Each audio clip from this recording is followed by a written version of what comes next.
Bhavnagar district કોર્ટે એક એવો ઐતિહાસિક અને નવો ચીલો ચાતરતો ચુકાદો આપ્યો છે, જેનાથી ડ્રગ્સ માફિયાઓના આખા નેટવર્કમાં ભૂકંપ આવી ગયો છે.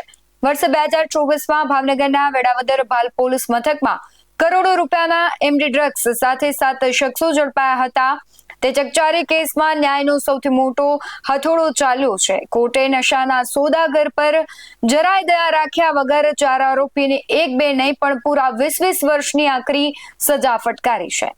નમસ્કાર, ગુજરાત BS9 TV ન્યૂઝમાં આપની સાથે હું છું ભગવતી વિશામળિયા.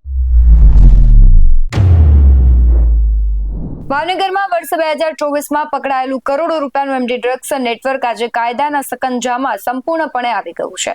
આ ચકચારી કેસ ભાવનગરની ડિસ્ટ્રિક્ટ કોર્ટમાં ચાલી જતા કોર્ટે ન્યાયનો હથોડો ચલાવીને 4 આરોપીઓને તકસીરવાર ઠેરવ્યા છે અને ગુનાની ગંભીરતાને જોતા તમામ 4 નશાના જે સોદાગરો છે તેમને 20 વર્ષની જેલની આખરી સજાનો હુકમ કર્યો છે.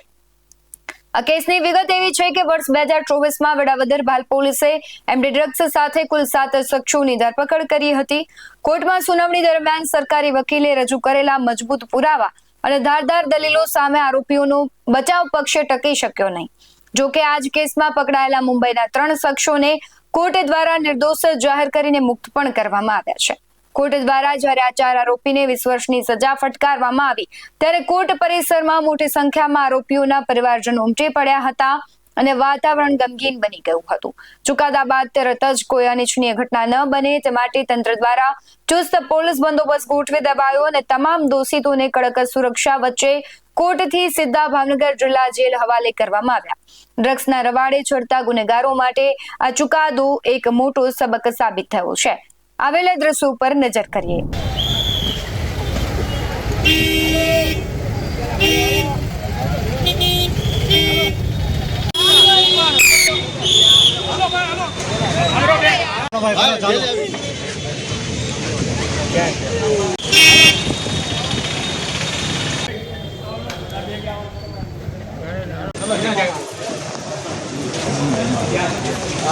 ભાવનગર કોર્ટનો આ ચુકાદો એ સાબિત કરે છે કે કાયદાના હાથ લાંબા છે અને ડ્રગ્સ જેવા દૂષણને સમાજમાંથી ઉખેડી ફેંકવા ન્યાયતંત્ર કટિબદ્ધ છે.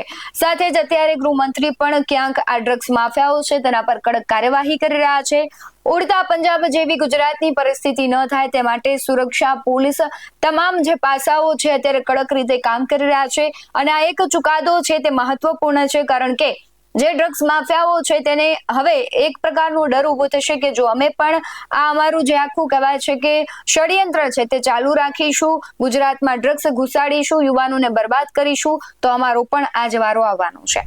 આ ચુકાદાને લઈને તમારું શું માનવું છે કમેન્ટમાં જરૂરથી જણાવજો. બાકી આવા જ વધુ અહેવાલો સાથે ફરી મળતા રહીશું. તમે અમારી YouTube ચેનલને સબસ્ક્રાઇબ કરવાનું, અમને Facebook અને Instagram પર ફોલો કરવાનું ભૂલશો નહીં. બાકી અમને અપડેટ્સ મેળવવા માટે આપ જોતા રહો BS9 TV ન્યૂઝ. નમસ્કાર.